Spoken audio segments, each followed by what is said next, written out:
사도신경으로 우리 믿음을 함께 고백하심으로 7월 9일 화요일 새벽 예배를 하나님 앞에 드리겠습니다. 전능하사 천지를 만드신 하나님 아버지를 내가 믿사오며 그 외아들 우리 주 예수 그리스도를 믿사오니 이는 성령으로 잉태하사 동정녀 마리아에게 나시고 본디오 빌라도에게 고난을 받으사 십자가에 못 박혀 죽으시고 장사한 지 사흘 만에 죽은 자 가운데서 다시 살아나시며 하늘에 오르사 전능하신 하나님 우편에 앉아 계시다가 저리로서 산자와 죽은 자를 심판하러 오시리라. 성령을 믿사오며 거룩한 공회와 성도가 서로 교통하는 것과 죄를 사하여 주시는 것과 몸이 다시 사는 것과 영원히 사는 것을 믿사옵나이다. 아멘. 오늘 우리에게 주신 하나님의 말씀은 시편 17편 10절에서 15절까지의 말씀입니다. 시편 17편 10절에서 15절입니다. 그들의 마음은 기름에 잠겼으며 그들의 입은 교만하게 말하나이다. 이제 우리가 걸어가는 것을 그들을 애워싸서 노려보고 땅에 넘어뜨리려 하나이다. 그는 그 움킨 것을 찢으려 하는 사자 같으며 은밀한 곳에 엎드린 젊은 사자 같으니이다. 여호와여 일어나 그를 대항하여 넘어뜨리시고 주의 칼로 악인에게서 나의 영혼을 구원하소서. 여호와여 이 세상에 살아있는 동안 그들의 분깃을 받은 사람들에게서 주의 손으로 나를 구하소서. 그들은 주의 제물로 배를 채우고 자녀로 만족하고 그들의 남은 산업을 그들의 어린 아이들에게 물려주는 자니이다. 나는 의로운 중에 주의 얼굴을 배우리니 깰 때에 주의 형상으로 만족하리이다. 아멘. 오늘은 우리가 주의 형상으로 만족하리이다라는 제목으로 함께 시편 17편 후반부의 말씀을 함께 보도록 하겠습니다. 어제 우리가 전반부에서 다윗이 하나님과 동행하면서 살았기에 하나님의 의를 덧입고 살았다는 것에 대해서 함께 살펴보았습니다. 그리고 자기가 덧입은 그 하나님의 의를 믿는 그 믿음으로 자기를 고난에서 구해 주실 것을 간구하는 그런 다윗의 기도에 대해서 들었죠. 그리고 오늘은 이제 10절부터 구체적으로 이 다윗에게 고난을 주는 자들이 어떤 자들인가에 대해서 기록하는 것을 보게 됩니다. 먼저 10절을 보면 그들의 마음은 기름에 잠겼으며 그들의 입은 교만하게 말하니이다. 이렇게 기록하고 있습니다. 이 하나님이 이 왕으로 기름 부어 주신 다윗이었지만 그를 고난에 빠뜨린 사람들은 그 마음에 기름으로 가득 찬 그런 자들이라고 다윗이 기록하고 있습니다. 우리는 하나님이 주시는 기름을 기름 부음을 받아야 되지 이 세상의 기름에 잠기면 안 됩니다. 하나님이 주시는 기름, 그 하나님이 다윗에게 부으셨던 그 기름은 우리로 하여금 하나님의 나라를 위한 사명을 감당하게 하는 힘을 주시는 그런 기름이죠. 성령님을 상징하는 그 기름인데, 그러나 이 세상의 기름은 우리를 교만하게 하고 우리를 정욕을 따라서 살아가게 하고 멸망의 길로 인도하는 기름입니다. 그래서 이 다윗을 대적하고 또 다윗을 고난에 빠뜨리는 자들이 이 마음이 기름에 잠겼다. 다윗이 이렇게 표현을 합니다. 제가 지난 주 금요일 날 한의원을 한번 가보았어요. 저희 이사한 집 앞에 이 굉장히 유명한 한의원이 있더라고요. 그래서 뭐 정말 하루에 한 천 몇 명 이렇게 1,500명, 막 2,000명 정도 되는 사람들이 어, 그 침을 맞는 그런 한의원이에요. 그래서 토요일 같은 때는 어, 아, 10시에 진료인데 새벽 4시에 줄을 서야 3시, 4시에 줄을 서야 침을 빨리 맞을 수 있다고 할 정도로 그렇게 문전성시를 이루는 한의원이더라고요. 그래서 그 한의원에 가서 이제 제가 뭐 이렇게 뭐 제 몸이 어떤지 뭐 그런 것들에 대해서 진맥을 보고 또 이렇게 상담을 문진을 했습니다. 뭐 병원에 가면 우리가 하는 말이 뭐 늘 뻔하죠. 아파서 병원에 가거나 그러면 뭐 술 먹지 말고 담배 피지 마시고 고기 많이 먹지 마시고 채소 위주로 드세요.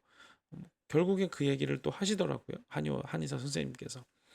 저도 고기를 좋아하지만 이 고기를 많이 먹으면 혈관에 콜레스테롤이 끼고 또 피가 탁해지고 그 결과 건강에 이상이 생기게 되죠. 그래서 이 한의사 선생님께서 저는 타고나게 건강한 체질이긴 한데 이 콜레스테롤이 많아서 피가 탁한 상태다. 그래서 고기, 뭐 계란, 밀가루 그런 고기 방부제가 많이 들어서 밀가루는 안 되고 닭, 계란 이런 거 고기를 피하고 채소 위주로 드시고 운동을 열심히 하시라 이런 얘기를 또 결국엔 들었습니다.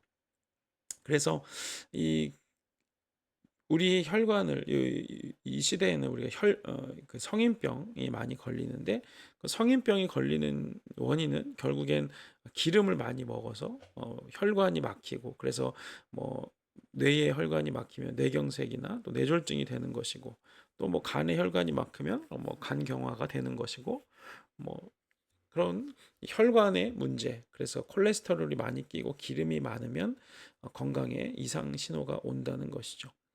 그래서 우리가 몸을 잘 챙기는 것도 참 하나님의 나라를 위해서 정말 중요한 일이죠. 이렇게 우리의 몸에도 기름이 끼면 건강에 이상이 오듯이 이 마음에도 기름이 잠겼다는 것. 다윗이 그들이 마음의 기름에 잠겼다 이렇게 표현하는데 마음이 기름에 잠겼다는 것은 이 정욕을 따라서 살아가는 세상의 그런 것들의 마음을 빼앗기고 그래서 하나님과 소통이 가로막히고 하나님과 이렇게 소통이 되어야 될 그 관계가 막히고 그렇게 되기 때문에 하나님과 점점 멀어지기 때문에 마음이 교만해지고 그렇게 굳어지게 된다는 것입니다. 이 교만함이라는 것은 마음의 경직됨에서 나오는 것이죠.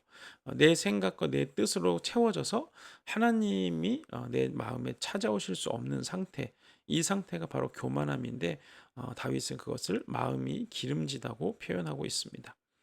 잠언에 보면 교만은 패망의 선봉이라고 우리에게 가르치죠. 교만한 마음으로부터 모든 죄들이 시작된다는 것입니다. 그래서 우리는 이 마음이 기름에 잠기지 않도록 늘 주의해야 하고 우리가 사모해야 할 기름은 하나님께서 우리에게 부으시는 기름입니다. 하나님의 기름 부음을 받은 자들은 성령의 임재를 경험하고 또 겸손하게 되고 하나님의 뜻에 순종하게 되는 것이죠. 그래서 우리가 이 마음이 세상의 기름으로 그런 정욕의 기름으로 가득 찬 사람들은 이 오늘 다윗에게 그랬던 것처럼 하나님의 기름으로 채워진 사람들을 공격하고 또 그들의 원수가 되기를 자처합니다. 하나님의 말씀에 귀를 기울이지 않고 세상의 기름으로 자기의 마음을 채운 이 사울이 하나님의 기름 부음을 받은 다윗을 죽이고 또 죽이려고 따라다니고 공격하고 원수가 되었다는 것은 우리에게 시사하는 바가 참으로 큽니다. 우리가 하나님의 기름을 사모하고 또 하나님의 기름 부으심을 받으면 세상의 기름으로 가득 차 있는 사람들의 공격을 받게 되고 그러나 우리가 사모해야 할 것은 그럼에도 불구하고 하나님의 기름 부으심을 사모해야 한다는 것입니다. 그렇기 때문에 우리가 하나님의 기름으로 채워질수록 세상의 기름으로 채워진 자들에 의해서 공격을 받겠지만 그러나 하나님께서 결국에는 승리하신다는 사실을 기억해야 하겠죠. 그래서 우리는 이 세상의 기름으로 우리를 채우지 말고 하나님의 기름으로 나를 채우고 그렇게 다윗처럼 하나님 앞에 기도해야 하는 것입니다. 또 다윗을 공격하는 자들, 이 첫 번째는 마음에 기름이 잠긴 자들이 다윗을 공격하고 또 11절에도 이렇게 기록하죠. 이제 우리가 걸어가는 것을 그들이 애워싸서 노려보고 땅에 넘어뜨리려 하나이다. 그는 그 움킨 것을 찢으려 하는 사자 같으며 은밀한 곳에 엎드린 젊은 사자와 같다. 이렇게 이야기합니다. 다윗에게 고난을 주는 자들은 이 우리를 자기가 걸어가려고 하는데 에워싸서 땅에 넘어뜨리려고 하고, 또 마치 사자처럼 자기를 움켜서 사냥감을 사냥하는 사자처럼 그렇게 웅크리고 있다가 넘어뜨리는 자들이라고 다윗이 표현합니다. 시편 119편에 보면 우리가 잘 아는 말씀에 주의 말씀이 내 발의 등이고 내 길의 빛이다 이렇게 선포합니다. 주님은 우리를 빛으로 또 생명의 길로 인도하시는 분이시죠. 그러나 마음이 교만하고 정욕을 따라가고 마음이 기름으로 차 있는 사람들은 우리를 어둠으로 또 사망의 길로 인도해 가려고 합니다.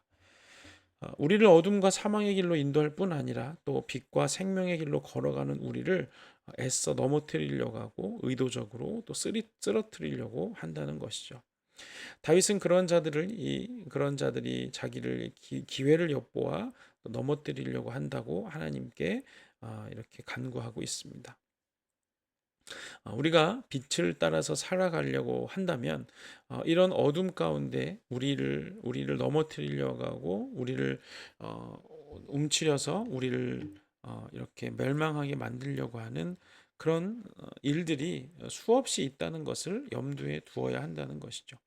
우리가 빛 가운데 걸어가려고 하면 마귀가 그걸 가만히 둘 리가 없죠. 여러 가지 상황과 또 사람들을 통해서 우리를 넘어뜨리려고 어떻게 해서든 우리를 하나님의 길을 걷지 못하게 하려고 우리의 발을 잡아서 넘어뜨리고 또 쓰러뜨리고 한다는 것입니다. 예수님께서도 이 땅에 오셔서 빛과 진리를 선포하셨더니 어둠과 거짓에 있는 자들이 자기의 행위가 드러나는 것을 두려워해서 예수님을 핍박하고 죽이려고 한 것을 우리는 복음서를 통해서 확인해 볼 수가 있습니다. 그러나 예수님께서는 그들이 자기를 대적하는 것을 두려워하지 않으셨습니다. 왜냐하면 어둠은 결국 빛을 이길 수 없기 때문입니다. 다윗도 그 진리를 잘 알고 있기 때문에 비록 지금의 현실은 어둠에 거하는 자들이 자기를 넘어뜨리려고 하는 그런 상황에 있지만 하나님께서 자기를 보호하시고 인도하실 것을 믿으면서 하나님께 기도하고 있는 것입니다. 그래서 우리가 우리 앞에 어려운 일이 닥쳐올 때 어려움, 고난과 또 뜻하지 않은 그런 핍박이 올 때 우리는 다윗처럼 하나님께 기도해야 한다는 것이죠. 그래서 이 13절에 다윗이 이렇게 기도합니다. 여호와여 일어나 그를 대항하여 넘어뜨리시고 주의 칼로 악인에게서 내 영혼을 구원하소서 이렇게 고백하죠. 여호와여 일어나서 그들을 대항하라고 해달라고 기록하고 있는데 다윗은 하나님께 일어나라고 부르짖고 있습니다. 하나님께 일어나라고 말씀드리는 것은 무엇입니까? 하나님은 분명히 졸지도 않고 주무시지도 않는 그런 분이신데 이 다윗이 하나님 보고 일어나라고 이렇게 요청을 드리는 것은 하나님께서 그런 악인들의 횡포나 또 의인이 고난을 받고 있을 때 그 일을 그 고난을 가운데 지나가도록 허락하시는 때가 있다는 것입니다. 그래서 이사야도 이렇게 고백을 하죠. 이사야서 45장 15절에 보면 구원자 이스라엘의 하나님이여 진실로 주는 스스로 숨어 계시는 하나님이시니이다. 이렇게 고백합니다. 하나님이 숨어 계시다. 이사야가 이렇게 고백하는 것은 하나님이 왜 숨으시겠습니까? 하나님이 숨으시는 이유가 뭐겠습니까? 숨는다는 것은 누구에게 찾기를 바라고 숨는 것이죠. 우리 어린아이들이 이렇게 숨어서 엄마 나 어디 있게 하고 이렇게 찾으라고 하는 것처럼 하나님께서 숨어 계시다는 거예요. 왜냐? 하나님이 숨바꼭질을 좋아하신다는 뜻이 아니라 우리가 전적으로 하나님을 찾고 하나님이 아니면 안 된다는 것을 알고 오직 하나님께만 의지하게 하시기 위한 것이라는 것이죠. 다윗이 여호와여 일어나소서 이렇게 부르짖고 있는 것은 다윗의 지금 상황에 하나님이 아무 일도 안 하시는 것 같고 앉아 계신 것처럼 방관하시는 것 같은 그런 느낌을 받기 때문이겠죠. 그러나 다윗은 그렇기 때문에 하나님을 의지하고 하나님께 요청하고 하나님께 일어나서 나를 도와달라고 기록하고 이 고백하고 기도하고 있는 것을 보게 됩니다. 그래서 우리는 다윗에게 이렇게 하나님만 전적으로 의지하는 법을 배워야 합니다. 하나님을 찾는 법, 또 하나님 내가 고난 가운데 내 힘으로 해결할 수 없는 고난을 만났을 때 하나님을 찾는 것들을 배워야 하죠.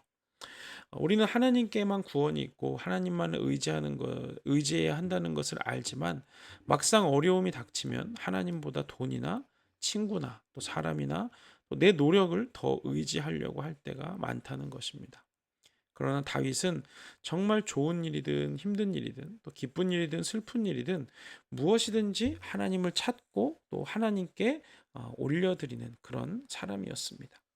그것이 다윗의 평생에 승리하면서 살아갈 수 있는 인생의 마스터키였기 때문이죠. 그리고 이 모든 기도를 하나님께 자기를 고난에 빠뜨리는 자들이 어떤 자들인지 또 하나님께서 일어나셔서 그들을 심판해 달라고 그들을 없이 해달라고 그렇게 기도를 하고 한 후에 마지막 절에 이렇게 고백하는 것을 보게 됩니다. 나는 의로운 중에 주의 얼굴을 배우리니 깰 때에 주의 형상으로 만족하리이다. 아멘. 다윗은 이렇게 고난 중에 하나님께 기도를 올려드린 후에 더 이상 그 기도에 대한 근심과 걱정을 하지 않고 온전히 하나님께 모든 것을 맡기는 모습을 보게 됩니다. 왜냐하면 15절에 보니까 깰 때에 주의 형상으로 만족하리이다 이렇게 기록하는 걸 보면 깬다는 건 무엇입니까? 밤에 잠을 자고 아침에 눈을 뜨게 된다는 것이죠. 이 밤을 맞이했다는 것, 이 어려움과 고난 가운데 밤을 맞이했다는 것은 밤이라는 것은 어둠의 시간이고 빛이 없는 어둠이고 또 두려움의 시간입니다. 어, 이 그런 상황에 처하면 가장 먼저 우리가 편하게 잠을 잘 수가 없죠. 이 잠을 잘 수가 없어서 우리도 무슨 일이 생기면 가장 먼저 이제 불면증에 시달리게 됩니다. 그래서 어떤 나를 괴롭히는 생각들, 어려운 생각들, 고난에 내 상황에 그런 다급한 이런 모든 것들이 생각이 들면서 그런 나쁜 생각들이 꼬리에 꼬리를 물면서 잠을 이룰 수가 없게 되고 두려움이 찾아오게 되는 것입니다.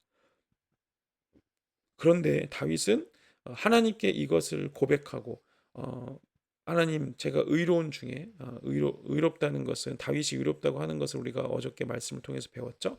하나님의 의를 덧입어서 의로운 중에서 내가 주의 얼굴을 배워올 테니까 주님께 이 모든 걸 아뢰고 주의 얼굴을 뵙고 저는 이제 편안한 잠자리에 들겠습니다.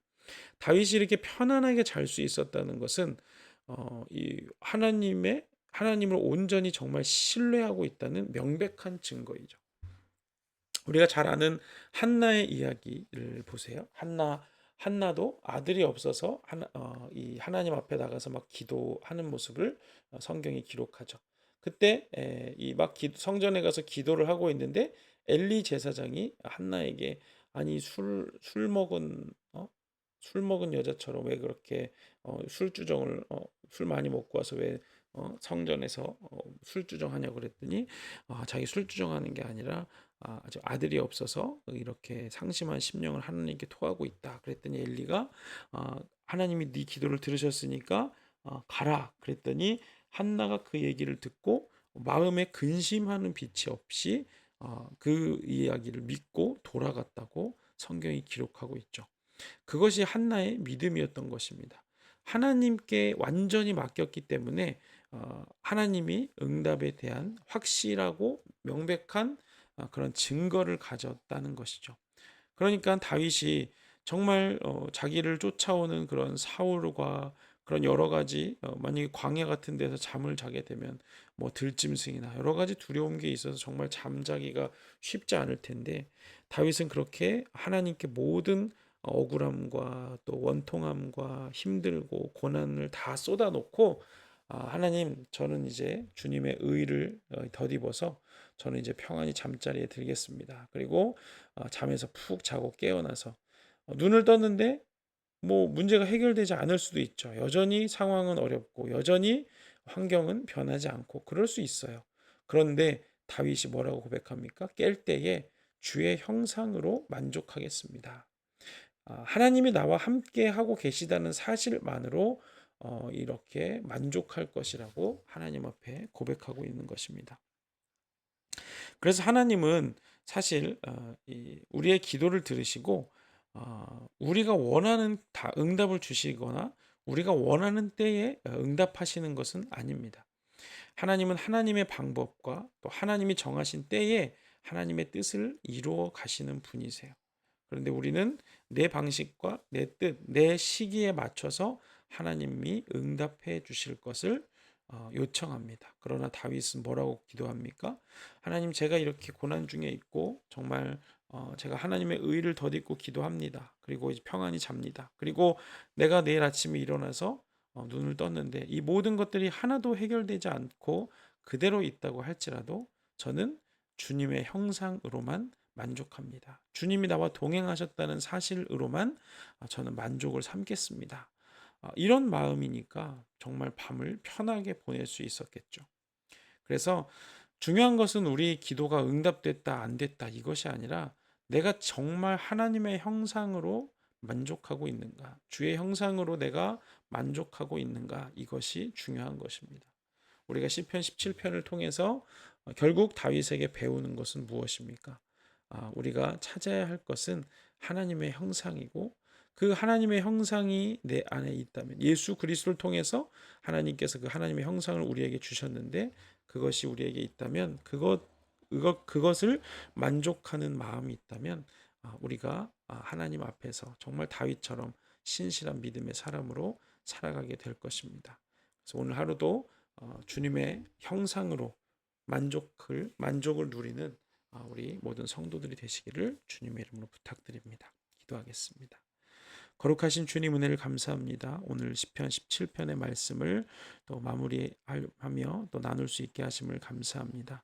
다윗을 괴롭히던 자들은 마음에 기름이 가득 차서 입이 교만하고 또 어둠 가운데 거하면서 다윗의 길을 걷지 못하도록 다윗의 길을 가지 못하도록 방해하고 또 괴롭히고 또 사자처럼 사냥감을 사냥하는 사자처럼 그 다윗을 움켜 삼키려고 그렇게 고난 가운데 다윗이 있었지만 하나님께 그는 부르짖었고 하나님께서 자기의 기도를 들으시고 또 가장 좋은 때에 가장 좋은 방법으로 가장 정확한 시기에 응답하실 것을 믿으며 오직 모든 것을 주께 맡기고 평안한 밤을 맞이했던 것을 보게 됩니다. 하나님, 우리에게도 모든 상황과 환경이 정말 다 막힌 것 같고 어려운 상황일지라도 하나님, 우리가 하나님의 형상으로 하나님이 나와 동행하시고 하나님의 형상이 우리에게 있음을 인하여서 우리가 만족하게 하시고 감사하는 심령들 되게 하여 주시옵소서. 그래서 오늘 하루도 우리가 주님과 동행하며 주의 형상으로 만족을 얻는 저희들 되게 하여 주옵소서. 이제는 우리 구주 예수 그리스도의 은혜와 하나님 아버지의 사랑과 성령의 교통하심이 어떤 상황 가운데서도 하나님을 의지하며 주님의 형상으로 만족하기를 결단하는 우리 모든 부으시는 교회 성도들 머리머리 위에 이제로부터 영원토록 함께 하시기를 간절히 축원하옵나이다. 아멘. 감사합니다. 오늘 하루도 믿음으로 승리하시고 하나님의 형상으로 인하여서 만족하는 우리들이 되기를 원합니다. 내일 새벽에 또 뵙겠습니다. 감사합니다.